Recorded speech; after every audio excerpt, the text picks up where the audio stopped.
Hello and welcome to Sidequest. This is our weekly video game show here at Geekverse. I'm your host, Dylan Muss, and I have with me the Marvel boy himself, Kirklin Patzer. How are you doing tonight, my friend? I'm doing very good. I'm very excited to be here, and yeah, should be a good time. Yeah, we have a fun, I'd say more of a laid-back episode in terms of topics. We're going to talk about some of the games we've been playing. I have a couple new shout-outs there, and then, of course, we're going to talk about Marvel Snap as we always do. And there's a couple news pieces. One kind of big, one kind of small, but I think they'll still be fun to discuss nonetheless, so it should be a fun episode. I'll do the shout-outs later, but the one thing I will shout out right at the top, and we can segue this right into the games we've been playing, is that Marvel Snap recently launched a new feature called Alliances, in which you can team up with people like a clan in other games or party, I guess. I don't know. All games have different names for this kind of thing. But if you want to join it, we still have many spots left. I think if you search GVS or just Geekverse in the Alliance tab feature in Snap, you will see it there and you can join. And then, yeah, it's a good time. And then if you also join the Discord, because that's where there's a chat feature in that Alliances thing, which I don't think anyone will ever use. But we talk about Marvel Snap in the Discord, and then we join the Alliance so we can get some of those team objectives crushed together, which is fun. But yeah, let's talk about some more about Marvel Snap. So I know you're hyped because you got a couple new cards recently. So tell me about your last couple weeks here in the world of Snap. Yeah, it's been exhilarating. I went from free to play to pay to win, as the kids would say. No, I purchased my first battle pass, and I've been having lots of fun with the cards that I've acquired. I told you off cast, I think before our last cast, that I had a goal of wanting to acquire. I can't remember Marvel Boy. I can't remember. Marvel who I was Boy going is the for. new guy. Yeah. Yeah. So yeah, I with Battle Pass, you of course acquire Kate Bishop, and then I saw that Marvel Boy, like his. I guess it's not really an ongoing effect. It's just, what would you just call if it's? Is it just the text, I guess, of the card? Yeah, I forget if there's like a succinct way to refer to those, but yeah, just an effect, I guess, just a card effect. Just the effect. I saw his effect pairing with the one cost, and I've always like never went full ham on like what would you even call that? Just like is it Usually the zoo deck? like Is that what? a zoo deck is what it's called, Okay. which I don't know. I think that originates from like Magic or something, but it essentially Okay. just means like a bunch of really cheap cards and like ideally powering them up, and it's more about like it's kind of like playing Zerg. It's quantity over quality of like individual units and power. Yeah, 100%. And then pairing that, I guess they're Kazoo decks with Kazar and Exactly. Yeah. Good. Blue pun there. Marvel, and then of course Kate Bishop's arrows being one cost cards now. I thought it would just be a great pairing. I had 4, I think, Spotlight keys, like just waiting for Null eventually to come back, because I'm just waiting to get that card. Yeah. Still waiting for that, but. Yeah, I know it ended up being my 4th key to acquire Marvel Boy, which is a bit of a bummer. But I mean, with that, like I acquired Red Hulk, which has been like a really powerful card that I've included in my deck. I've been having lots of fun with Red Hulk. I feel like I'd never realized what his effect is, but it's actually pretty crazy to me. Like I thought it was like the amount of energy they left. It's kind of like a sunspot effect. Like that's what I thought it was like for Red Hulk, but it's just anytime they have even one extra energy, you get +3 every time in your hand or in play, which is pretty crazy in my mind. But yeah, pairing that with the Kate Bishop deck that I had, and then of course now I have Marvel Boy, which is just really, really strong card. I feel like Marvel Boy is crazy in my mind. I'm not like a meta deck player. Like clearly I'm not infinite or anything like that. I'm still I think searching for certain cards to really round out this deck that I've been running right now. But I've been having lots of fun with the Battle Pass, and Kate Bishop's a really, really cool card. Nice. With some cool effects that she has. And you don't have Kate Bishop, right? I think you have Marvel Boy, but not Yeah, not I the didn't new pick one? up this season's pass, and I don't think I will. Yeah, I think I will. I definitely want Kate Bishop. I really like her ability, and I like the character too. But I have a lot of tokens right now, so I think I'm just gonna wait, and then at the start of next month is when she'll just drop like into the token pool for like 6K Okay. tokens, and I have like 17,000 tokens right Oh now. my I have a lot gosh. saved up. I haven't bought anything in a long time, so I think I'm just gonna pick her up at that point because I do really like her effect. But yeah, Marvel Boy he's a freaking weird character. I don't know where his origins are, but it's just such a weird name. But I really like him too. Like he's in theory really, really strong if you get him out with like a good curve. You know, if you get him out on turn 3 and you already had 3 1 costs, even if you only have like 1 or 2 1 costs out on turn 3, and then on turns 4 and 5, like stack those out and make sure you're getting that maximum. But it worked really well because I have a deck already that I use quite often. It's kind of like a high Evo deck mixed with Athena deck. I don't know if you've used Athena. I don't think you have her.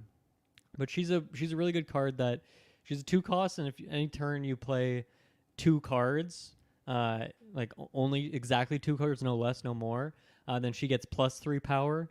And it just she can stack up to like a 214 by the end of the game, like easily. Oh my gosh. And so this deck that I use is kind of based around floating a lot of energy, so that's where the high Evo benefits come in. And then a lot of like low cost cards. That way it's easy for me to make sure I can always hit 2 cards coming out every turn with her. So I have Nebula, Sunspot, Misty, and Kitty Pryde as well in that. So 4 1 costs, and then Kitty obviously comes back to your hand every turn. So can easily kind of plan it out that way. And so like Athena's buff constantly going up, Sunspot constantly going up because of the energy, and then Marvel Boy also feeding energy to those, plus Misty, who also, you know, feeds energy to everyone else or feeds power to everyone else. It just like the numbers just keep stacking up. Like they start very low, but they get really insane by the end of the game. So he was like a perfect character to slot into that deck that it was already like my best performing one. So it was an easy pickup for me, and I got really lucky. I got him with one key. I don't always get lucky, but yeah, it always feels good when you just snipe that one that you want and then save the rest. Because I also have a bunch of keys saved up right now too, so I'm gonna try and get Wiccan. I think is the new guy coming out this week who looks really really strong in my opinion. So I'm gonna try and grab him with my keys there and have a good time with that. That's awesome. Yeah, I got a major gut punch. My first key, I felt like Harry Potter when he says diagonally instead of Diagon Alley, where I'm like, please don't be Blob, please don't be Blob, please don't be Blob, and it was a Blob variant, the first key that I got, and then Red Hulk, which, like I was saying, has been a really really great card that I included in my my collection. Even after the nerf that they gave him, he's still super good. So. Oh, nice. Yeah. And then the next one was Pixie, which I haven't used yet. Yeah, no, exactly. I haven't used that card yet. I can't even remember what her ability is. It's on reveal. She's a 2 cost, and she flips the costs of all the cards in your deck. So the idea being that maybe you put in like a Wasp and a Yellow Jacket, and then you also put like a Red Hulk or something, and then maybe you get lucky such that Red Hulk becomes a 0 cost card, which can be really powerful. Right. The reason I got her when she first came out, because I really liked that idea and that concept, and why I haven't continued to use her a whole lot is there's a weird thing with it too, where with the randomization of the cards that she flips, like I guess it puts all of the costs like into a pool, and then every card like pulls out of that again. So there's a chance that a card will just have the same cost that it had previously. Like it'll even draw its own. Like if you only have 1 cost in your deck, it might just become a 1 cost still. And so it kind of just ruins it. Like if you don't get it out on turn 2, then she's kind of really bad, because then that pool just shrinks. Then the cards don't often end up flipping, if that makes sense. Like you really want to get as many cards as you can with like that really cheap discount. So I don't know. I haven't found a deck that's really, really strong with it yet. But it's potentially pretty strong. It's makes for some fun deck building at least, which is always a good thing. Yeah, like I'm glad I got her. I figured I actually think she works really well with someone like a Blob or a Red Hulk actually. So that's a good. Usually they kind of do that. They'll usually pair the spotlight characters. They have somewhat of a synergy. That's not always the case, but sometimes it is. Yeah, like I feel like there's many times where I'll get a new card and I'm like, I'm glad I'm adding that to collection. I feel like I don't have a lot of other cards that like work around that right now, but I'm sure I'll revisit her in the future. But no, I've just been running. I pulled up my little deck here just so I can read it off for you. I have Nico Minoru, who like ever since I got her, I've just been using her in every single deck. She's such a great card. So versatile. Nico Minoru. I have Ant-Man, Squirrel Girl, Beast. I added. I want to have more bounce cards. I feel like it's kind of a fun play style. You have Falcon as well, or just I don't have Falcon. That's okay. Once you get him, then it all comes together, and you have a lot of potential there. Yeah, exactly. So Beast. I have Dazzler right now. I threw Shadow King in this deck because I haven't really used that card before, but it's got some good counterplay, and I feel like it's not like every game like I'm really benefiting the most from his ability, but it's every once in a while. Then I got Hawkeye, Kate Bishop, Marvel Boy, Kyra. I never know how to say her name. Kiara, I think. Something like that. Yeah. I found she fit well in this deck because she obviously makes 1 cost and 6 costs like invulnerable with just a counter to Killmonger, because that can absolutely destroy my entire play if they throw out like a late game Killmonger. I don't Kara have on that card same out. deck Yeah. that I just mentioned with Thena and all those 1 costs. Like it is Okay. essential. Yeah. Yeah, and then I have Khazar and Blue Marvel, great pairing there, and then Red Hulk to round it out. I thought about throwing Onslaught on there just for like the extra ongoing effect, but I don't know. I feel like I don't want to have a lot of high cost cards in this deck right now. Like that's just where I have Red Hulk, just so I can throw him out there later on if I need that extra power. So, but for the most part, like it's been a really, really solid deck right now. I feel like there definitely is the RNG factor of certain, like maybe Kate Bishop's arrows, but more so just like certain cards if you have like Kate aligning. and Nico, then you're kind of dealing with a lot of. Yeah, I'm not sure what you're gonna get, but they are like pretty versatile still in general. Yeah, I I guess feel like with Kate, like even if you get the negative arrow there or the toxic arrow, like that's not actually great for Marvel Boy necessarily, because that's a 1 cost that you can't then actually buff. I mean, it's still a good card, but. And then I also have like Squirrel Girl, for example, where it's like, Yes, okay, I right. still have a bunch of different 1 costs out there, so that's nice. But for the most part, so far, I've had more wins than losses with this deck, and I've been gunning on it like pretty hard, I think, since I got the battle pass, just because I'm trying to maximize just my unlocks and you want to whatnot. at least get your 50 levels. Yeah, so you exactly. Get the things that you paid for, essentially.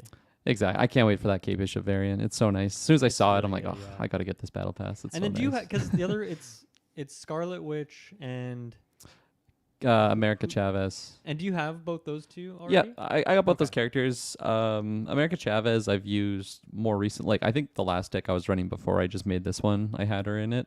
I feel like I haven't used Scarlet Witch in a while.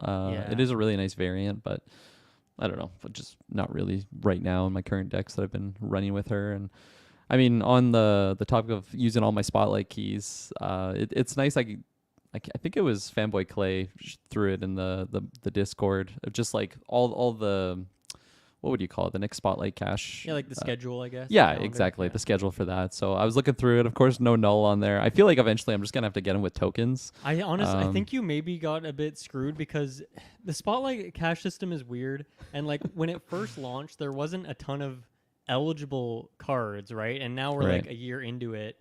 And like there's too many cards eligible. So like I think I saw someone posting on Reddit that like on average, if they, let's say they had completely even splits where it's like every week was someone new and they didn't run someone again until like everyone else has been run, then like I think the average right now is like twice a year a character would pop up in a spotlight, and that's if the system was perfect and everyone was getting an equal shot. Right. And Null, unfortunately for you, has already been in like 4 caches, so I think they've kind of hit capacity on how many times they can run that character. People have already been really mad at how often he's been run. Yeah. So I don't know. I don't think it'll happen, but I do think that's a character that should be dropping in series like soon. He's such a core card for Destroy. Yeah. And he's so meta relevant, and he's been around for so much. He's been in so many spotlight caches that I feel like it's time for them to drop him to. Because is he still Series 5? Like, do you still cost 6K tokens? I think. Because if he does, that's ridiculous. He should at least be 3K tokens right now, but hopefully he drops down to Series 3 at some point. But yeah, I don't unfortunately think you're going to get another one of him in the spotlights anytime soon. Yeah, that's fair. Series 4 is what it is. Okay, so he is 3K tokens right now, I guess, then. So I would say, save up your tokens, spend it there. It's probably a worthwhile thing because we just have no idea when they're going to do more spotlight drops at this point. But that's something I've heard people talking about with that system is like inherently, because of the way it works, they need to have, if you don't have any of the cards, cool, you get the new cards. But they also need to have like the variants there for people who already have it, like the blob thing you mentioned, for example. So cards that are like really rare Marvel characters that don't have a ton of art for them are just going to have like less possibilities for them to do like variant art for, unless they like pay to make new art, which they're not. It's like easier for them to just grab some Marvel comic book cover and put it in there. So like, there's certain characters that are maybe like Super Giant, I think is one in there that's like, I don't know how many versions of that character like has ever been on like a comic book cover, just by herself. So it's kind of hard to get art, and therefore I don't think she's been run more than like the week that she came out, which was like months ago now. So it's a very weird and janky system, and I just want them to do series drops more often, which I mean I think everyone does. That would just Yeah. be more cards for more people, but I think that would fix all the problems is just dropping things more. But yeah, I don't know. Null, you might be you might be waiting because I know they also know that it's a very valuable card and people want it. So like maybe that's the reason why they wouldn't drop them out. I'm not sure. Right. Yeah, I'm hoping it comes across the token store because I'll save up at least, or sorry, I'll hold on to at least 3K if he's Series 4, and then just waiting on it. Yeah. But yeah, just looking at the upcoming Spotlight caches, I mean, I'm sure there's some really valuable cards in there. I feel like not a lot were popping out for ones that I like really want to save up for, other than maybe Mockingbird and US Super good Agent. card, So or like the first week of September, I think that's when that Spotlight cache is. Silver Sable, Mockingbird, and U.S. Agent. So like that's all a good three of week. Yeah. all three of I'm those probably gonna go on cards. that week because I don't have U.S. Agent, so I'll probably try and grab the 2-for-1 there. Yeah, absolutely. So I feel like that's the next one I really want to root for. U.S. Agent, it was kind of dirty because he came out and I was like, he seems interesting. I want to get him, but like I didn't have many tokens or keys at that point in time. Yeah. And then like he was also like not, he had a little bit of an underwhelming ability, and then like his week ended and they were like, oh yeah, this character's not doing good, so they like buffed him like right after that. So it's like, oh, I probably would have gone out of my way to pick him up, but like with these new stat lines, so that was kind of dirty. But I'm excited to get him because I really like Man Thing, who's kind of like the opposite of his ability, like hits the higher cost cards.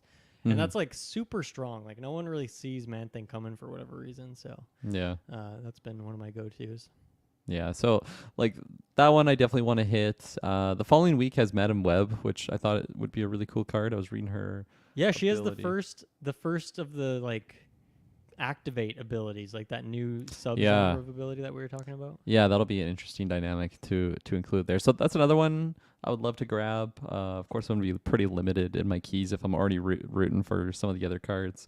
Mockingbird is like my highest priority one that I do want, just because I feel like she fits in a lot especially of with decks that I deck tried. you mentioned, like Squirrel Girl would help make her cheaper, and some of the other ones that are possible. Absolutely. So I think that week, the week after with Madam Web has Silk and Eliath, which I feel like I would just want to have Silk. I don't know how relevant she is like right now. I really in the meta. like Silk. She's very fun, very good with the move deck, and just like has good stats. Like 2/5 is a really good stat line. Oh wow, I didn't even realize that was her. Yeah, it's because of her like spread. unpredictability. You don't know where that power is going to end up because she's always just flying around. But like with someone like Craven the Hunter, like you can just get your Craven so freaking beefed up. If you get lucky, you need her to jump in the right spots. But yeah, she's really fun. One of my favorites. Yeah, and then the 2 weeks after that is the Scarlet Spider release, which I would just love to have that card. But right, yeah, aren't they doing like a symbiote and then like a Spidey season, like back to back, pretty much? So right now it's Young Avengers till the end of the month, and then it's Spider-Man to the end of September, and then it's Symbiote. Which I think is like the third October. or fourth Spider-Man month. In fact, they're doing two. And no null? Come on, not even the Symbiote I one. know, right? They're doing me dirty. You got check this out. I wanted to show you this. So I got the ink split on Nico. I don't have a variant, so I just have the default. And then I bought the black border for it. So I don't know how well you can see that, but it's just that's awesome. It looks so clean, so crisp, and like it's the like purple Werewolf by sparkles Night coming off there too. Oh, it's gorgeous. Yeah, that's awesome. I'm a really big fan of that. Yeah, but yeah, like right now I've just been grinding on the battle pass and really been enjoying my new cards. So yeah, I don't think this will be my last battle pass I acquire. Nice. Yeah, I forget what the season pass card is for the next 2 months coming out there, but I'll take a look for sure. I wanted to show to this too, so that with Marvel Boy, I was like, I feel like there's a lot of characters in this game that have the word Marvel in their title now, and I was like, I want to try and build a deck around this idea. So I put Marvel Boy, Miss Marvel, Captain Marvel, and Blue Marvel, and I think that's all of them. And so I was trying to just like hamstring some deck that would make sense for all of them. And honestly, there is some synergy. Like Marvel Boy and Captain and Blue Marvel, as you mentioned, like they go well together with like a 1-cost deck in terms of getting a bunch of cards out there. Miss Marvel works decently with that because you get your 1 cost, put 1 in each lane, sort of thing. That makes sense. The only one that doesn't make any sense in there is Captain Marvel. She just has like no synergy with any of them. So I just used those 4 and then tried to build like the best deck around it. It didn't work great, but it was a fun thought experiment for a few games there. That's awesome. Yeah, I haven't done any like theme decks in a while. I feel like in my early days when I just had no idea what I was doing, I would just do that. I'm like, I like Right. these cards. Just I for don't fun. know the synergies. Make an of- X-Men deck. Yeah. yeah, stuff like that. Yeah, I tried that with like, I was like, is there 12 characters that were in Deadpool and Wolverine that are Oh, in Marvel nice. Snap? I think there's like 11. Like we're just missing like one. Like we need like Shatterstar to get added to the game or something to make the deck complete. But that was there's some synergies there once again, but it's like for the most part just kind of a random deck that doesn't make a whole lot of competitive sense. But I want to talk just briefly about this, all these new things that have been kind of like there's the alliances which we talked about earlier, the leagues thing that was on for like a couple days there, and then there's Deadpool Diner as well that happened like a couple weeks ago now, but we haven't chatted since then. What did you think of any of these things? Did you check out any of these, or have you really just kind of been going like business as usual in terms of your playing? The alliances is awesome. I love just seeing like we got like our little clan member. I really like being able to team up and see what people have been winning with. Yeah, Crushing yeah, the totally. I like the goal, like the chart thing for your bonus objectives is like a shared thing, so you can kind of help each other Yeah. out by taking ones or just hoarding certain types. It's kind of cool. Yeah, totally. It's really, really cool inclusion and something that, like, now that it's in, it's like I can't believe this wasn't in to begin with. Yeah. So yeah, that's been really, really fun. Also, just like getting more rewards through like the bounties and whatnot that you were mentioning is always Yeah. nice. The rewards aren't like amazing, but they're Yeah. they're a little bonus something. But I also just like I don't know, even the ones where it's just like use Scarlet Witch and Professor Yeah. X or something. I'm like, oh, that's kind of an interesting idea. Like, what kind of deck can I build around with these? And I think that's like one of my favorite parts about the game, even outside of just actually playing matches, is just coming up with weird decks or trying to deck build some weird combos. And I like that alliance board for just giving me like making me think out of the box. And sometimes they're like good synergistic combos, but other times they don't make any sense. But it's gotten me to use some cards that I haven't used in a while, which has been nice. Yeah, 100%. There's been a couple that have come across where it's like, oh yeah, I think I got a deck centered around that. I could probably get that bounty reward if I just switch up certain cards. Because at least for myself, I feel like I just use my most recent deck until I get really bored with it, or I'm just start losing a lot in a row. It's like, okay, I got to rethink my strategy here. But no, I think that's been a wonderful inclusion. The leagues, I don't even know that was a thing like at all until it was like 2 days. It was pretty cool.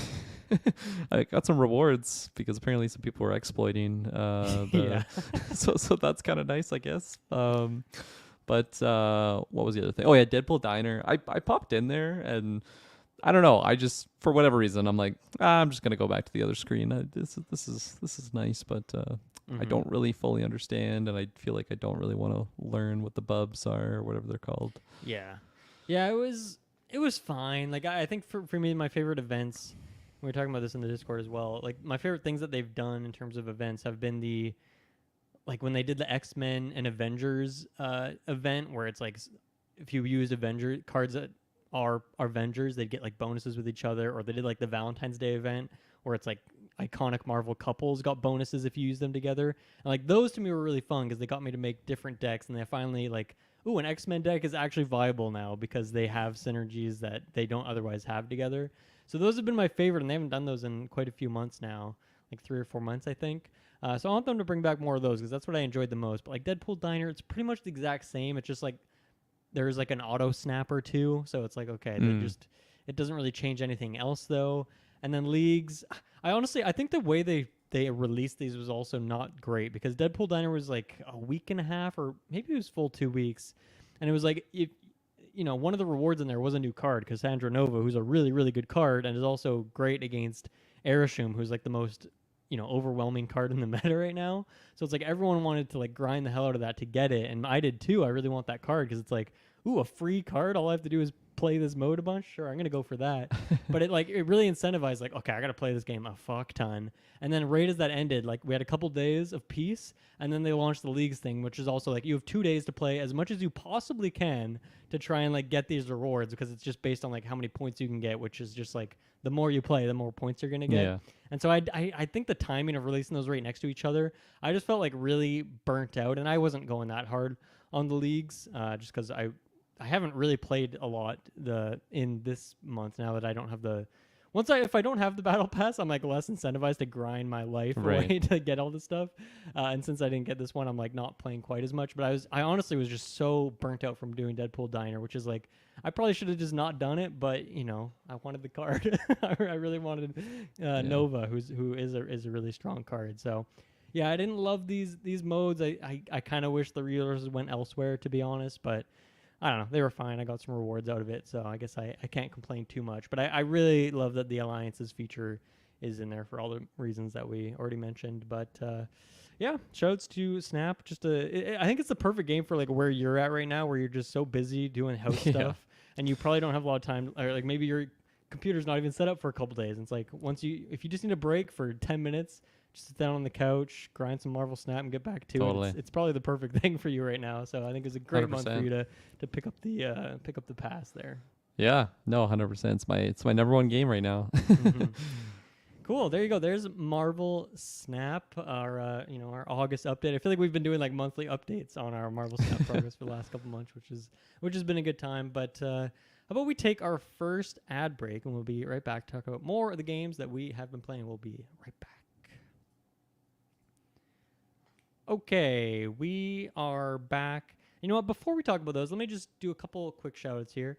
Join our Patreon. You can get episodes early and ad-free, which is a really nice feature. You can join us for all sorts of crazy things like voting that we do on all sorts of different movies. If you join at the Phase 4 tier, you can tell us which movie you want us to review, and whatever it is, we will cover it, which is a really great benefit.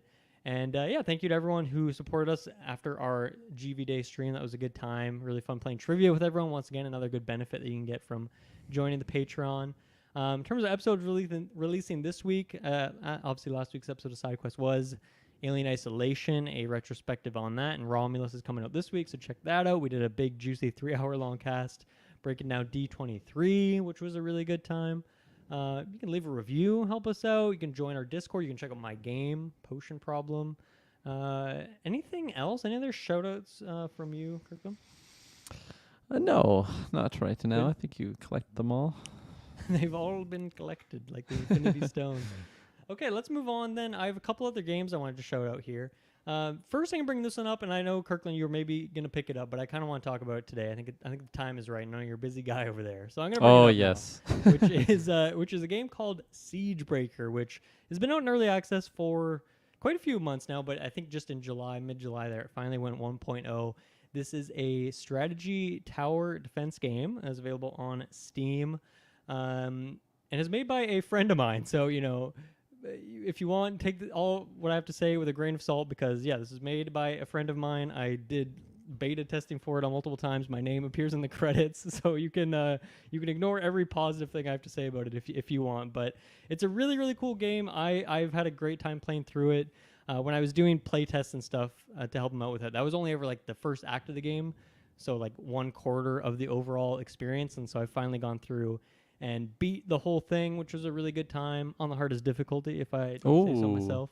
And which I would have done. Like, I never default to that. But when I was doing play testing and he was watching me play it, he was like, you should go on the highest difficulty. And I was like, okay, I'll see how this goes. That resulted in me having to restart some difficult levels a few times. But overall, I'm glad that I did that. But yeah, this is like, I haven't played a tower defense game since like Bloons. Like, I don't think it's a genre I've really played a lot of, other than maybe one. There was like a StarCraft 2 mode, like a custom game that I played a shit ton of. I forget what it was called, but that was a good time. But other than that, I'm a Bloons guy, and I knew you are too. So have you played other games in the genre, or are you really just in that same boat as me, where it's like Bloons or nothing?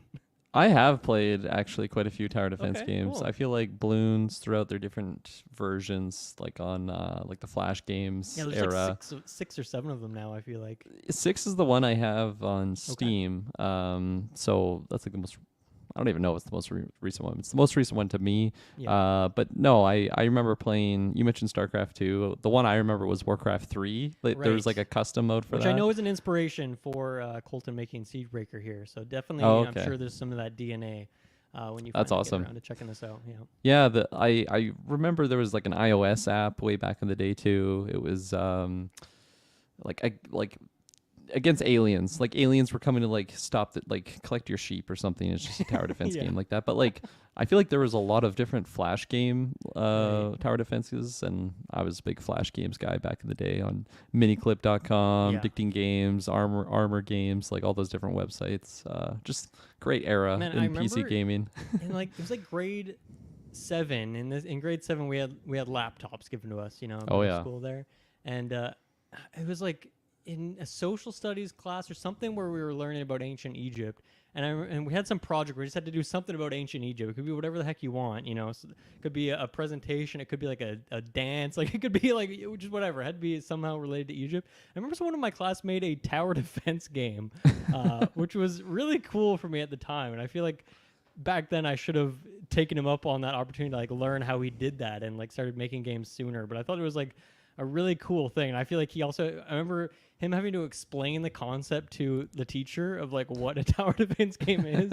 But it was like, there was like a pyramid in there, like a pharaoh character. So it was like loosely related, but I feel like, I don't know, the assignment really wasn't that related to Egypt other than just like the imagery of it, but it was still a cool thing. But anyway, here we are in 2024, and it's funny that this game just launched. I don't know if he planned it this way, but then like in the last week, I think it was last weekend, there was like a tower defense fest thing on Steam where it was like highlighting a bunch of tower defense games. A bunch of them are on sale, a bunch of demos for tower defense games. So I feel like it's one of those genres that you kind of don't think about that often, but then like randomly, this is like its potential renaissance period where some of these other ones I've seen have really cool concepts as well. So I'm excited to see what the future of tower defense games are like, considering it's a genre that I haven't really taken part in a while. But Siegebreaker is a really cool, different idea than like what I'm used to from Bloons, where it's like a map as you normally would. Usually, or I guess every single map in the game has like has two pathways, so enemies are going to come from two different locations. So you're kind of have to look at like, okay, maybe where are the spots where a lot of enemies are going to overlap, and I'll try and put someone who does a bunch of AoE damage there. And then you're going to have to keep in mind like, okay, what kind of enemies are coming out at different times, because it's not really like in the way Bloons is just like, it's a red balloon that takes one hit or a blue balloon that you have to hit twice, that kind of thing. This is more like enemies will fight back, or some of them will move really fast, or some of them are like big tanks, or there's bosses in this game too, right? There's all sorts of crazy things that you're fighting off against. But yeah, so there's the multiple pathways. The spots where your towers go are set in this. There's like maybe on each level, let's say like 10 to 12, I think they're called runes, is like where you can put your towers. So the decision becomes, okay, which towers do I want to put where? And I think that it's pretty well designed in the way that most spots, it's like, okay, there's a case for like, okay, the big AoE classic tower that shoots out like a ring around it.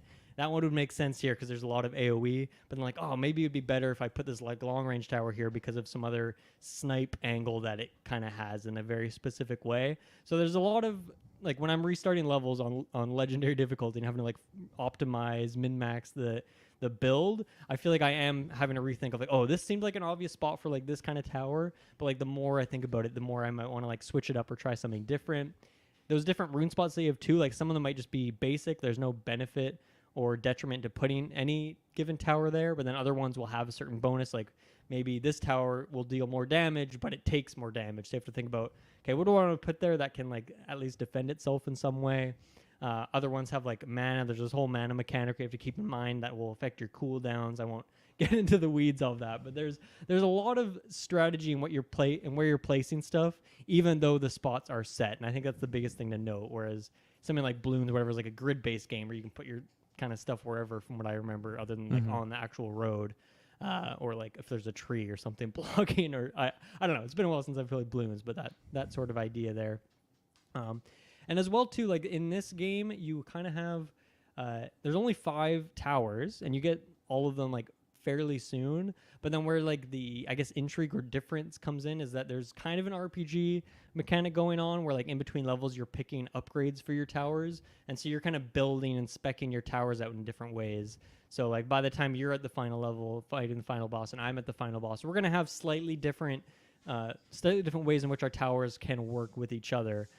Which I think is a cool like RPG like mechanic to it that probably puts some like incentive for replaying these levels to some extent, and less so like like there obviously is certain waves that you have to beat for each level, but it's more about going through this campaign, which has like, I don't know, 30 levels or something, rather than something like a Bloons, which I know I keep using that for comparison, but that has like, in each Bloons there's like maybe 3 or 4 maps you can pick from, and it's more about like being on that one map for like a half an hour or an hour. This is kind of intended that you're kind of getting through them maybe a little bit quicker, but there's just more different maps that you're encountering.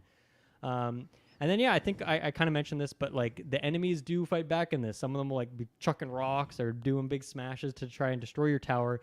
So you have to kind of, there's different, either there's some towers that will provide healing, or some that can provide like blocking, or it's like those certain runes that provide blocking in some way too. So that's a big part of it, is like managing, like I don't really want to buy this healing upgrade because I want to save my resources and put them elsewhere to deal more damage. But like you got to find that perfect thread, that perfect fine line between like, okay, how much do I have to put into like defending my stuff versus how much can I just put into like pure offense to make sure I can kill the tougher lanes when they come out. And that balance of it is really fun. So I've had a great time playing through it. Like I said, I finally beat it now. And then after I beat it, it was kind of set so like if you'd beat an earlier level, like if you replay it, you're stuck with what you had unlocked at that given time. But he's changed it now, so now you have like everything you have unlocked throughout the whole game that you can go back to the earlier levels for. So now I'm going back and trying to get like the perfect, like the gold ranking on every level. And so I'm going to try and do that, which gets like, man, you got to be freaking perfect. But it's been a good time going through that. So yeah, shout outs to Siegebreaker, a really cool like strategy tower defense game. The music as well is done by the great Amanda, who does Sidequest theme, who did the music for my game. So once again, very biased there, but yeah, it sounds great, it looks great, and plays really great, really like simple UI and all that. And there's really only one mechanic that's like hard to understand, like the mana stuff, but once you get it, it becomes kind of like second nature. It's pretty straightforward, and then that leads to like a bunch more cool strategy stuff. So yeah, and then on top of that, there's like also these like mini upgrades where you can like buff certain parts of the map or buff certain towers within range. So I don't need to explain all the details there, but yeah, there's definitely a lot to it, even though like on the surface it seems kind of simple in terms of you only have 5 towers. But yeah, believe me that there's a lot more in the weeds, kind of specific details when you get deeper in. So yeah, I had a really good time with this. Do you have any questions about this based on like what I've described about it? I mean, just right off the hop, I can't wait to get in there. That's exciting. I've definitely, as I was saying earlier, like tower defenses, I feel like it's an interesting genres for games because like it definitely just scratches my strategy itch, but it's also just very simplistic in the sense that you can just kind of sit back, sip a coffee, do some morning tower defense, siege breaking. So I'm really excited to get in there. The RPG element and the fact that like the mobs would be fighting back is obviously something very new that I haven't really experienced before in tower defense games. So that's just really fun. But for questions, yeah, I feel like you pretty much covered it all, other than just like, is it like an average wave per map? Like you said that they're shorter than what a typical tower defense game would be, because it's pretty much you just go until you lose, right, or level 100 or whatever it might get to. But like, is it pretty varied in the sense of like one is really quick or a certain style, or is it like the same pattern of like enemy bosses, like it always ends with a boss, or is there some different maps? Yeah, I get that's a good question to bring up. So there I think every level is pretty much the same amount of waves, which is like I think like 12 or like 10 waves or something. I think where like the length of it actually comes in is more like, I guess especially for me playing on legendary, like there is no chance on my first, maybe there was like a handful of levels that on my first try I actually had like a good enough strategy to beat the level with. And even on those ones where I did, if I didn't get the perfect score, I'd often like reset anyway, because I'm like, okay, right, well, I'm so close, I'm gonna try and go for glory here. So I like it could actually end up taking you an hour or more to beat a level if you're like struggling with it, if you're playing on the hardest difficulty, or if you're trying to get the golden score on it. But yeah, if you just like, let's say you're playing on an easier difficulty, and let's say you just have a good strategy from the get-go, there's also like you can change the speed, like just hitting 1, 2, 3, so you can go like 3 times speed. So that also helps it, like which is great, because once you've figured out a level for the most part, and you like you know what you want to do on your first like 3 waves. That way you can like quickly blast through those levels, so that if you die and you have to restart from the beginning, you can just quickly like fly through those ones and get back to where you were, which is really Right. nice. So that also makes it like speeds it up too for the most part. But then when you need to really pay attention, like, okay, I got to make sure I'm seeing exactly where my towers are hitting and like where I'm getting my AoE damage from. There's also like a big chart that shows you how much damage and health everyone has and all that. But yeah, you can like slow it down when you need to as well, or just straight up pause if you want to make those decisions. So yeah, but in terms of each levels and the composition, it definitely varies. Each of the 4 like acts of the game is like a different biome. The first one doesn't have anything too crazy. It's kind of more like introducing the different types. But then once you get into each of the new biomes, they each have different types of enemies. Like the ice one, the ice world has enemies that will like slow you or like stun your towers. There's ones that like one of the worlds, just a lot of the towers or a lot of the enemies like do even more damage to your towers. So it's more about like you really got to focus on the defense of it. And so there's always like a bit of a different composition. And then yeah, some levels do end with like 2 big enemies that have a shit ton of health. And the way that balloons will have like the big like blimp one that comes through like in the final wave. But then some levels don't. They just have waves that's just, you know, a million small little guys. So it kind of varies in that. You can click forward and see what's going to be in all the waves, so you can plan ahead in that way. And then at the end of every act, there's like a huge boss fight that has like a massive enemy that has just like thousands of health. And so you kind of have to really be like the whole every wave. You know that it's impending, and you're gonna have to like prepare for what's to come there and make sure you're ready to take him down, even though you don't know exactly what he's going to do the first time you see him. So yeah, there's definitely a good amount of variety there between like the acts and then like every individual level. So yeah, that's that. That's awesome. Yeah. No. Yeah. Other than that, I think you covered everything. I'm very much looking forward to jump in there. So I apologize when I wasn't there yet, but no, all good. Let me know when you have played. We'll talk about it some more. But Totally. yeah, once again, that is Siegebreaker. It's out on Steam now, and it's like 15 to 20 bucks, something like that. But yeah, definitely check it out and let Colton know that Geekverse sent you over there and that we recommended the game. Leave a review too; that'll help. As someone who also has the game on Steam, I know how much those reviews make a difference. So if you've checked it out, leave that review for him as well. So there you go. That was Siegebreaker. The next thing I wanted to bring up is something that we kind of talked about a couple years ago, Kirklin. It's gonna be fun to bring it back here. That I've been playing Sniper Elite 2.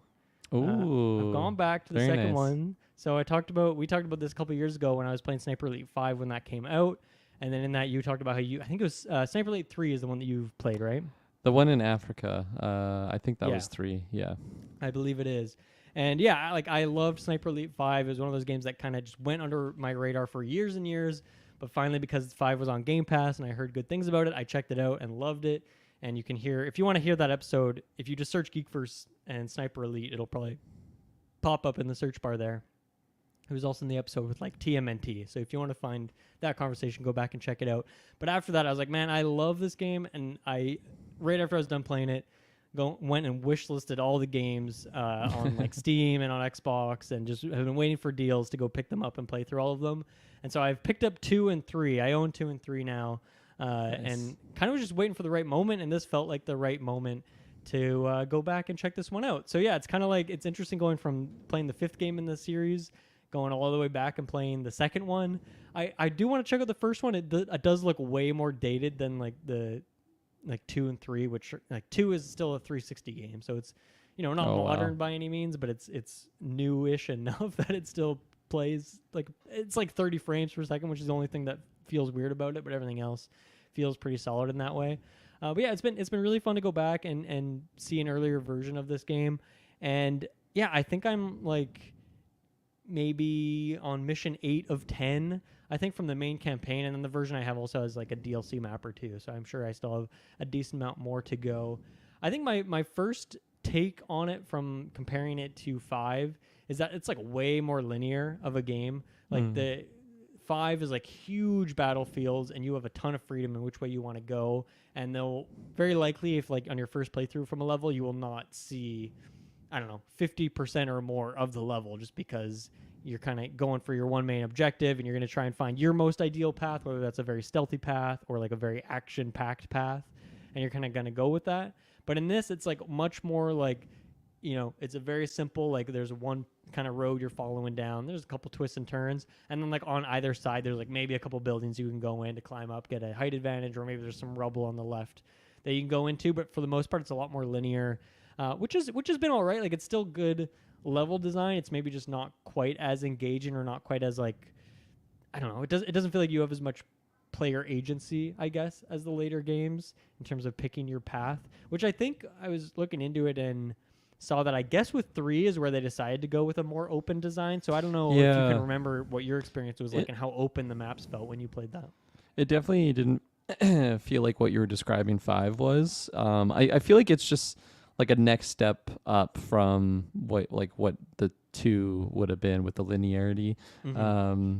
It I guess makes sense that it's somewhere in the middle. Like it is more of a bigger open area, but like it's still pretty contained in the sense of like I feel like it's hard to miss what your objectives are, and you just kind of naturally like I feel like it is possible for like you and me to go different ways on our playthroughs, but it's most likely we would have been kind of doing the same things to get there. I'm curious what you think, at least when you go through your little journey here. I imagine eventually you'd get to 4. Yeah, 4 is the only one that I haven't like seen on sale yet in a big way. So that one I haven't picked up yet. But like I said, I do have 3 on the shelf behind me here. So I'm definitely going to check that out when maybe even later this month I might jump into it because I have a bit of a lull here before I'm going to pick up Star Wars Outlaws. So I'm kind of just waiting. Nice. Playing some random stuff here, but yeah, I don't know. I'm excited to see that kind of growth as it goes along.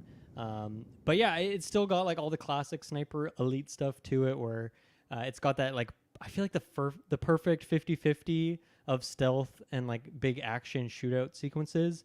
I do feel like this game as well. Just maybe it's because of the size of the map, but I feel like there's a lot more forced big like action set piece sequences, not in terms of like big cutscenes and whatnot, but in just terms of like you're forced to fight here, whereas I feel like 5 had a lot more of like you could stealth your way through the whole level and not alert a single person, and then just like take out the target and complete 1 or 2 of the objectives, and then like sneak out through the exfiltration if you were really good, if you were expert and like probably replaying the level, perfecting it, figuring out what all the enemies are. But I think this one, there's a lot more sequences where like through no fault of your own, the enemies get alerted to where you are, and then you have to do some big shootout where you're like defending some building. But there is still a good mix of kind of that like 50-50 split of a lot of big action sequences and then a lot of that like very just fun stealth stuff. The stealth is really hard in this game too, so maybe I'm just getting caught a lot more than I remember from 5, because I feel like the enemies have like logical sightlines in this game, which is pretty rare for stealth games. Normally enemies have just awful vision and like decent hearing, but like awful vision. Like if you're more than 20 feet out, they'll never see you, and then like they have to be looking directly at you because of their vision cone. But I feel like in this, like you can be 100 feet away, and if you're standing there, like they will start to spot you, and maybe you can like duck behind a corner if you're quick enough. But it's hard to be quick in this game too, because there's a lot of like, it's almost like Dark Souls in the way that like, there's a lot of like swing time to your weapons. And this, it's like if you're reloading and you're like prone on the ground, like you have to wait to finish your reload before your character will unprone so you can start running. Everything kind of takes time, which feels like it's a good balance way. It doesn't make the game feel clunky or anything like that.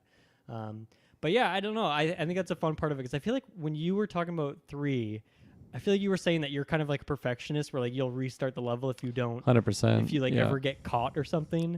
So I don't know. I'm sure there is still like more forced action sequences. I feel like 5 even had that too. But I don't know. Do you remember much of that element of it? Honestly, for the most part, I felt like at least every mission, because I never beat that game. I got definitely over halfway, but I felt like still every mission there, I was pretty much able to do like, just if I can perfect it, I don't get I don't alert anyone. There's no forced combat for the most part. I do remember some shootout sequences, but I feel like it was maybe me just getting to like right at the end of the map. It's like, fuck it, I'm not restarting this. I'm so close here. Let's just pop off here. But for the most part, like of course I think on like the tutorial mission, they it's like, this is how you shoot. Then they throw you in like a combat sequence. But for the most part, it's almost like Dishonored in a sense, where if you can do it, you can get out without alerting anyone. And, and I do feel like there is, because I know I even saw like there's an achievement you can get that's like beat a whole level without getting spotted, but it's Mm. not beat the whole game without getting spotted. So I don't know if there's just like maybe some of the missions where it's possible to do it without Right. ever getting seen, and the other ones otherwise. One thing I do really like with getting spotted in this, and I don't remember this in 5, so I don't know if it's something they took out or if I'm just forgetting, or maybe it's a setting you can turn on or off, is when you get spotted, you'll like, and then let's say you run behind a wall or start hiding, there's like a little ghost of where your character was, and it Yeah. shows like where the enemy last saw you, and that's, it also kind of tells you like where their guns are pointed at right now, where they expect you to be, and so you kind of use that to sneak up on them or like go up from a different entrance, and like usually they'll find you again really quickly, unless you're like fully going back into a stealth sequence, which doesn't seem to happen very often. But I really like that mechanic. I think that was cool. Yeah, 3 had that as well, I remember. Okay, cool. Yeah, so I don't know if I just forget it from 5, or maybe that's something they just changed over time. I'm probably just forgetting, to be honest. But and then another thing that I remember too, a big thing with 5 was like, what can you do to work with the environment or change the environment to make your situation better, whether that's like shooting something in the environment, not just like an explosive barrel, but there is also those, something that like affects the map in some way to either provide more cover for you or maybe take out some enemies. And a big thing in 5 is like shoot like lights. Like if you're in a darker level, a big part of it is like sniping lights out so that you can walk through that area without getting spotted, because the enemies won't have as good of a sight line. And I can't tell you how many times I've shot lights in this game just because I'm like coded to do that now, even though it's not a thing in this game. There was one in particular that was like a big searchlight that like scrolled back and forth. I'm like, I must be able to shoot that one, and I think I blew my cover trying to take it out, so that didn't end up working.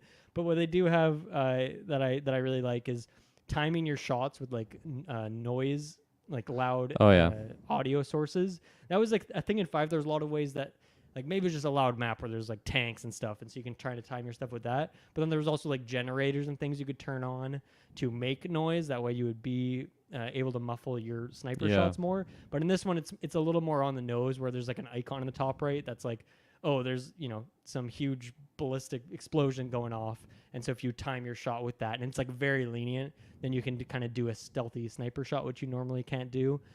So there's a lot of that in this game, which I really enjoy, and I think that's probably in 3 and 4. And Yeah, 3 had that for sure. I remember the generators, like you turn it on and then it's just like cycles.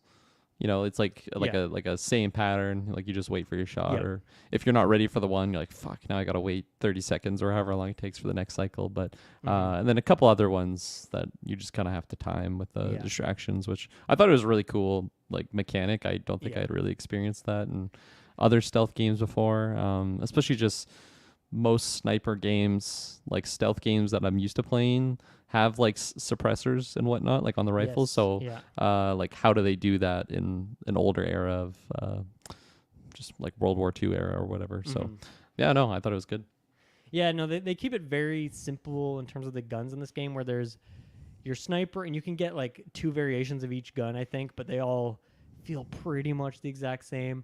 And there's like, I think I've seen like 3 different assault rifles, and then you always have your silenced pistol, which is fun as well. But like, yeah, there's not a silenced rifle as far as I can tell. And then your assault rifle is always just like, if shit hits the fan, that's your backup plan. Like, okay, maybe I can shoot my way out of this, but it's not what you're gonna be planning to do, because it's pretty weak as well. Like, unless you're like right in front of someone, it's not really gonna get a whole lot done for you. The aesthetic of this game I find pretty funny. Like, it's set in like Germany and Russia, I believe, like kind of both of those areas or something like that, or it's on like the Berlin Wall is a level, so I guess in Germany, but you're fighting Russians and Germans and all that. But the aesthetic I find funny. It just like, it looks like a Fallout game at times, in terms of just like all these just ruined buildings and just endless piles of bricks on the ground, just rubble, destroyed buildings, and like the color palette just being like brown and gray with like navy or like dark green. Like those are like the 3 colors in this game, which is like a very 360 era thing. But it's funny just compared to like Sniper Elite 5, which is like a beautiful game, and that's set in like the French countryside. Some of the levels get pretty nasty with it, but it's like, that was a beautiful game, and this is like very rugged and like earthy tones. And I'm still enjoying that part of it. A lot of traps in this game, which is fun, like a lot of like different mines, like landmines and tripwires and that sort of stuff. So yeah, it's a fun time. I'm enjoying it. I don't know if I'd really recommend this game. Like, obviously compared to like one of the later ones in the series, I feel like go check out those. And then I guess if you're a fan, come back and check this out. But it's still been a fun time to go through. And then I wanted to ask you about this. Have you heard of the Zombie Army games? That series of games? I know the cover art, but I've never seen gameplay and I've never played it. So this was very funny to me because when I talked about Sniper Elite a couple years ago, I talked about how I've always skipped past those games because like generic title, generic art. I'm like, why should I care about Sniper Elite? Like that just sounds so lame. But then when I finally played it, I'm like, okay, this is really fun. Rebellion makes it a good action stealth game. And I feel like I've had the exact same experience with Zombie Army where I've seen it. It's in Game Pass. So I've scrolled past it a million times. And I've always just been like, okay, generic title, generic art. I don't care about this. But it was so funny for me to realize that is a spin-off of Sniper Elite. And so the fact that What the hell? they're just so bad at naming their games in a way that is like grabbing viewers, or at least me in particular, I just totally did not realize this is a thing. So it's essentially the same as Sniper Elite, but with like, it's still army kind of war setting, World War II stuff. But then there's just like zombies. That's like the kind of the mix up of it. That's where the spinoff comes in. I think it actually started as like a DLC pack for one of the Sniper Elite games, and then they ended up making like full zombie army games. And then there's like a full co-op feature set to this, which I know there's multiplayer in Sniper Elite as well.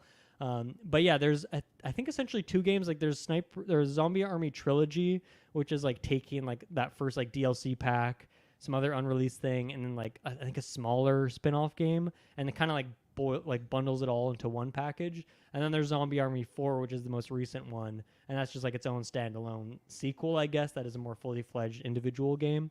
But yeah, once again, like completely went under my radar, but somehow is still another game from Rebellion and is a spin-off of Sniper Elite, which is like such a fun thing for me to realize. And the other thing that made me really want to check it out is that the Zombie Army 4 has 2 Left 4 Dead character packs, so you can just play as the Left 4 Dead characters in this game. So yeah, like I want to play these with you. I think that would be really fun to go in their co-op and play these, especially with that Left 4 Dead like character stuff. So it just seems cool. Just like Sniper Elite with like a slightly different tone to it, a little more goofy, a little more like zombie focused, and then like maybe a little more co-op focused. But like, it's just, I feel like Rebellion is just this very under the radar studio, but like they've cranked out all sorts of different games. It was fun looking into their history a little bit more. That's so funny that I mean you just taught me that it's a spinoff of Sniper Elite. That's crazy because I've always seen the cover of those games. I'm like, how like I don't think I've ever heard anyone that has played these games or like told me about them. That was exactly me with Sniper Elite. And I was shocked to hear that you had played the third one when we talked about it a couple of years ago. Yeah, and Zombie Army. So like the maps must play similar to Sniper Elite, how it's just like a pathway that you have to get through. I guess that's kind of similar to Left 4 Dead.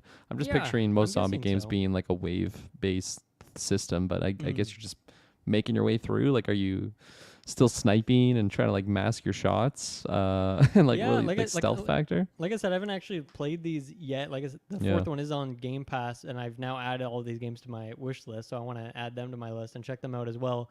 So I'm not sure, but I'm guessing it would be like Left 4 Dead. Maybe the maps would be a bit more open and less linear perhaps, but then you're probably just completing different objectives, whether that's like taking out a certain target like a Sniper Elite map, or like, I gotta deactivate this thing or go get this information from this bunker, right?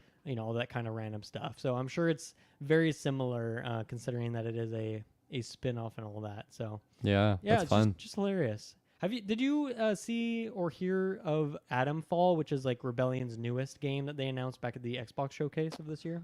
No, I can't remember that. You should check out the trailer for that right now if you want. It's once again Adam or like Atom with Atomfall, like Adam Hartcaster, but Atomfall. But which I think it's cool that they've like, this is not part of this. This is not a Sniper Elite spinoff. It's something different for them. It's still a historical setting, but it's like an alternate. It's like an alternate reality, like a fork in the timeline, essentially.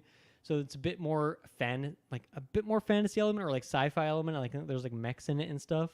But it's like a really beautiful looking game. There isn't really a lot of gameplay for it yet, but I don't know. I think it's like cool that they're maybe doing like a bit more of a grabby, interesting name, doing something a little different. It's not like a sequel, so maybe more people would get in the door.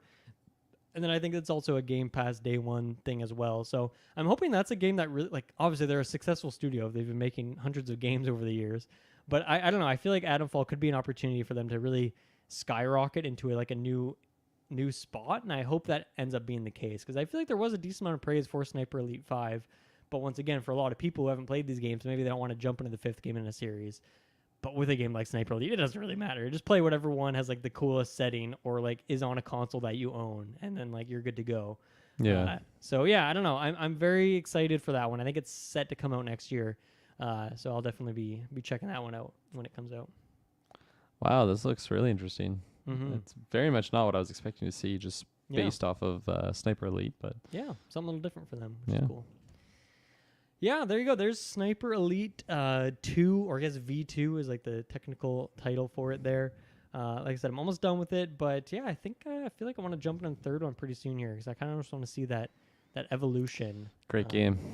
Was that do you know if that was a 360 era game or would that have been more PS4? As I'm guessing you played it on Steam, but Yeah, I had it on Steam. I feel like it was 360, but maybe it's just like in my mind, it's just all blending together these days with like how far along, or I guess how far. What am I trying to say? How long ago the PS4 era was? I feel like it's just it's still yesterday, but yeah, we've already been in this next gen for a while. yeah. But yeah, I'm not too sure. Let's see. PS4. Yeah, there you go. Now on Nintendo Switch. Wow. Okay. Maybe we'll check it out. It also says 360 actually. So. Oh, okay. Maybe it was 2014 was the release. Oh, okay. So it's a pretty late 360 era thing. Yeah. Not PS3 though, or is it also on PS3? Oh yeah, sorry. PlayStation 3, Okay, Xbox okay. 360. It's kind of just on everything. Yeah, I think that was like very early on the PS4 era. Yeah. Cool. Yeah, that's a good time. I'll have to go check that one out next. Let's take our last break of the show. We'll be right back for a couple news topics. Okay, we are back. Yeah, just two probably quicker things here, but I think some fun shout-outs nonetheless. Let's start with our one of our favorites here. So WolfEye Studios is a studio, once again, that was formed by Rafael Colantonio of Arcane fame, who made all sorts of Arcane games, most recently Prey. After Prey, he left the studio, went and made WolfEye with a lot of other Arcane people. They went on to make Weird West, which was one of my favorite games in 2022 when that came out, which was an immersive sim, but it was like a top-down isometric angle Western setting, so something a little bit different for him. And obviously we've seen where the rest of Arcane Austin went, which was unfortunately getting shut down by Xbox. We'll talk about that in a little bit here, actually, when we talk about Tango. But anyway, they finally have shown off a little bit more information about their studio. Essentially, I feel like they put out just enough information to like get publisher interest is kind of what it seems like the purpose of this was. Get a little bit of info out there, get people a little bit hyped, try and find an investor to help them get this thing out the door pretty much. But yeah, it's something different. So Weird West, as I mentioned, isometric, but they mentioned for this, they're going back to first person, which is, where immersive sims live pretty much. That's where that genre exists for the most part. They've kind of described this as a kind of a in between. If you're making a spectrum of like Fallout New Vegas to Prey in terms of game, this is kind of in between that. So they're calling it like it's an immersive sim, but it's got a lot of RPG elements, but it's not quite on the scale of like Fallout New Vegas. It's like not a fully open world game. Probably, I would imagine like a scale of like what Weird West was, where it's a bunch of smaller areas, but it's very densely packed with things to do. In terms of the setting, it's kind of like an early 1900s, but like once again, an alternative timeline. Funny, it's kind of similar to Adamfall in that way. But there's mechs, there's all sorts of big tech in there.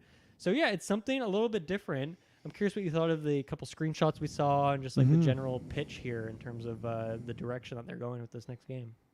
I mean, everything that I read sounded amazing. I hope they find a publisher and get this out the door, because yeah, those little, I guess, like concept art, like it's not really, like what else would that be? It's just concept art, I guess. Yeah.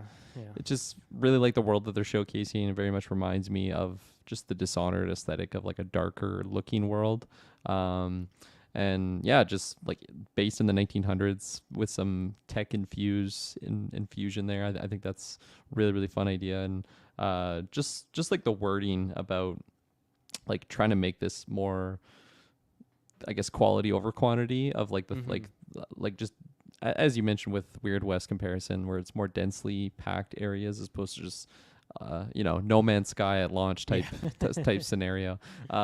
So that sounds really fantastic, and I think they're so great at world building. I've never played Weird West, but I've heard great things. So yeah, I can't wait for more information on this. This definitely gets my my juices flowing.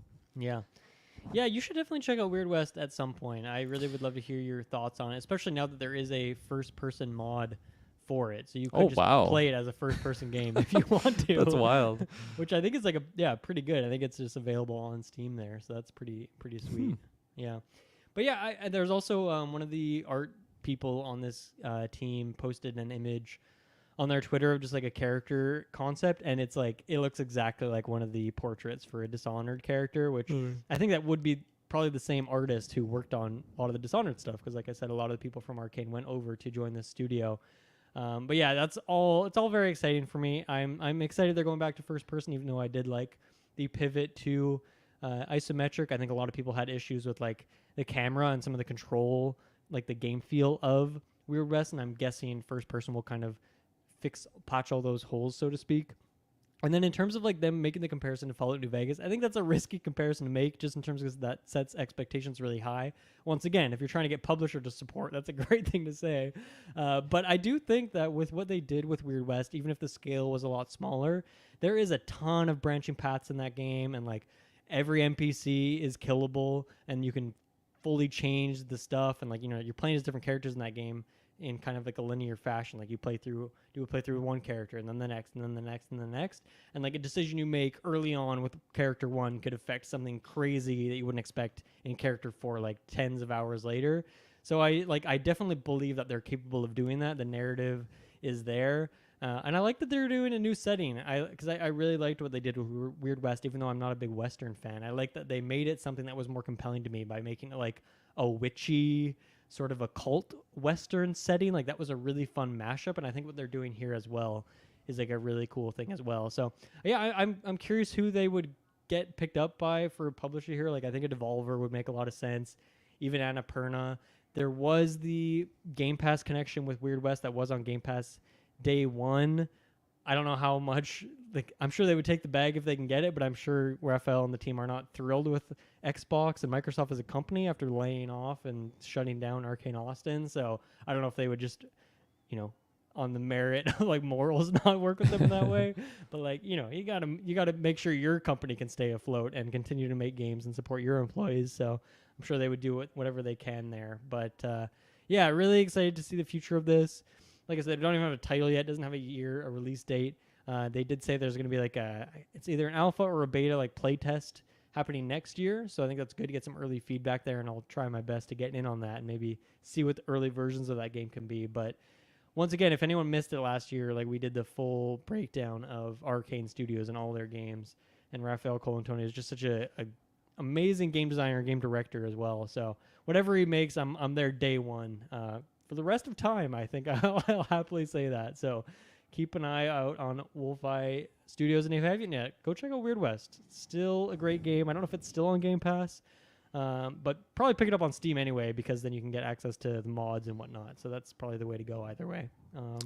It's on the PlayStation Game Pass, whatever that one. Oh, cool. It's called Nice. PlayStation Plus. Okay, Extra, so maybe they would work with now. PlayStation. I could see that being a PlayStation exclusive thing. That like PlayStation doesn't have a lot of first-person games these days, nor immersive sims. I feel like that could be a good pocket for them if they look to. I mean, ideally, I want this to be on all consoles, so a lot of people can play it. But that'd be a cool pairing potentially. Absolutely. Mm-hmm. And then I think our last shout out for the day here is some good news in the industry, which is that Tango Gameworks, who were shut down by Microsoft back in I think April or May, I forget which month it was exactly, have been saved, which you don't hear this ever. This doesn't happen, especially months after a closure is announced. But Grafton Inc., who is most known for being the owners of the PUBG IP and license and all that, they have gone up here and scooped up Tango Gameworks as a studio, and along with it picked up the Hi-Fi Rush IP. So I don't know what happens. Like I would have thought that a lot of people at Tango would have already like not been like, I don't know if it's a physical office or if they work from home, but I would have thought people would have been moving on at this point, trying to find other work, Right. or would be like clearly disconnected from Tango. So I don't know what this means exactly, but this is amazing. It's great news. I don't know how this happened in this way. Like, I don't know if Microsoft didn't even try to sell off any of these things before closing them, or if they did, and that's why it took so long, or a couple months, is because Grafton was like, well, we want to pick these people up. Whoa, slow down there. But I feel like even for optics, like Xbox should have tried their hardest to get this sold before that happened, because people are still mad at Xbox, I think, like, even though they're allowing this sale, I suppose. Like, I and many others are still super pissed at them. Obviously, there's other studios that did get closed down, but I don't even know. I have very scrambled thoughts on this, because this is a very weird news story that you just don't expect or see in the game industry. So it's cool, but strange at the same time. Yeah, I have never played or really heard much about Hi-Fi Rush, and I feel like Tango Gameworks, is that right? Is that the studios? Yeah, Tango Gameworks. I don't know why they call it Gameworks, but it's fun. It's a cool little subtitle. Yeah, exactly. Is there any other like titles that I might have known? Evil Within is like their big thing. Oh, okay. Before. Yeah, I know about that. So I guess just the news itself of like the studio being saved by like another one is really, as you said, it's just really shocking. You don't hear that at all. It's great for those, like, just those people that will be getting their jobs back. That's fantastic. But I feel like just across the board, it's really weird, because as you already highlighted, like, that is quite a long time for, like, if you lost your job, like, were you just sitting around, I don't know, collecting severance? It is a situation in which the game industry is brutal right now with layoffs, and so maybe even if they did get laid off and they are trying to find something, they're just, the opportunities might be super low right now just because of how many other people have been laid off. Like, the competition is fierce. One thing I don't know is how much that is the case in Japan. I mean, I know PlayStation has been closing some studios, but I think a lot of those layoffs have been North American things, and Tango Gameworks is a Japanese studio. So I don't know, maybe that would, I don't know how that really affects that layoff conversation, but it might also just be that we're not quite as privy to some of those things that are happening over here in North America. Yeah. And since it's closer to home, I suppose. Yeah. Like maybe they're just really big fans of Hi-Fi Rush. And they're yeah.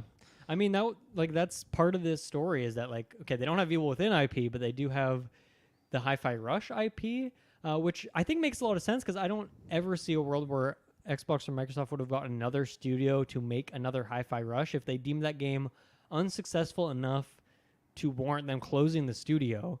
Then I don't see why they would, give that IP to, like, Obsidian and say, hey, make a Hi-Fi Rush sequel. It doesn't really make any sense. So I think that's cool, and I would love to see a sequel. I don't know if Grafton, as a owner of this, once again, if the financials weren't quite good enough for Microsoft, Megacorp Microsoft, but maybe they'd be good enough for Grafton for a sequel, especially because that game was very successful. And as you mentioned, like, you haven't really heard much about it, which I don't think is a good sign, just in terms of, like, how much it clearly didn't penetrate to, like, you should know how awesome Hi-Fi Rush is and, like, how much people loved it.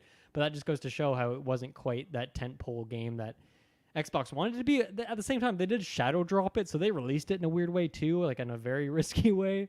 So it's like, I don't know how much expectations you can have for anything with a shadow drop. Like, that's just not a great way to market a game, is to not market it until the day it comes out, right? So I don't know. And then obviously with the Xbox stuff, it's always a conversation of, okay, well, did it move the numbers on Game Pass? And if the answer is no, then that's probably what they care about more than, like, how many copies did it sell. This is one of the games that Microsoft was putting on other platforms. So this is on PlayStation now, and it's coming to Switch. I don't think it's there yet. So this is one of those few games that was part of that planned expansion for Xbox to be putting their stuff on competing platforms as well. But yeah, I am curious to see what the future of Tango and Hi-Fi Rush is. I would assume the next game is going to be a Hi-Fi Rush sequel, but I could also see them going a different direction with it. I don't know how reliable Crafton is as a owner for this. I know that one of the other things they own is the studio that made Callisto Protocol, which was a game that came out, was like, that Dead Space kind of It was from the original creator of Dead Space. Came back, made a Dead Space like thing. Didn't sell very well, and then there was a ton of layoffs at that studio. I don't know if those layoffs were that team's decision or if it was Krafton's decision as the owner. Not sure where that crawls into it. So it's like I don't know how reliable these guys are as like the owner of this studio going forward. I also don't know how much of a presence they have in Japan, which was also always a weird thing with Microsoft owning Tango, is that there was the one Japanese studio that they own. So it's like, okay, doesn't really fit in their portfolio in a way, although maybe it's good for their portfolio to have, a team there. But Right. I'm trying to think what other angles there are to this. I guess I'm curious what this means for the Game Pass-ness of this stuff, because, Microsoft put resources into putting Hi-Fi Rush on other platforms, and I imagine they still want I don't know if they're still going to get all that revenue for Hi-Fi Rush, and it's like any sequels going forward would then be profitable for Krafton as a owner here. But yeah, I'm curious if Hi-Fi Rush and Evil Within and all those games are just going to be like part of this deal, is that they're always just locked to Game Pass for like all time pretty much, or however much you can do with a contract to make it say all time, Mm-hmm. So yeah, it's a weird thing. I'm keeping my expectations very low. I don't think this means that someone's going to come in and scoop up Arcane. I would love that to happen. I don't know if I'd want to do that. I also feel like, I don't know, are people still at Arcane? Are they still chilling there? Yeah. People go on and do other things, and I'm sure some of those people maybe have already been scooped up by WolfEye Studios to go join that team. So I don't know. I don't think this means Arcane Austin's coming back either. But of course, as an Arcane diehard fan, I can hope and I can pray. But I'm very happy for the people at Tango that they continue to have a job, and hopefully they can work on what they want to work on and don't just become like a PUBG support team, because that would be pretty sad if that's what ended up happening with a really cool creative team that made a really, really interesting game in Hi-Fi Rush and also made some amazing horror games in Evil Within, right? Yeah. No, 100%. Yeah. Any other thoughts on that or anything else, Kirklin, or is that it for today? No, I think we got it all. I believe next week is Gamescom. No, that's going to be 2 weeks from now. Or Gamescom might be happening next week, but the side quest where we'd cover it would be the week after. So once again, next week, I'm not sure what we'll be talking about, but it should be a good time nonetheless. Thank you, Kirklin, for joining me. Thank you, everyone, for listening. And we'll see you again next time. Bye-bye. Bye-bye.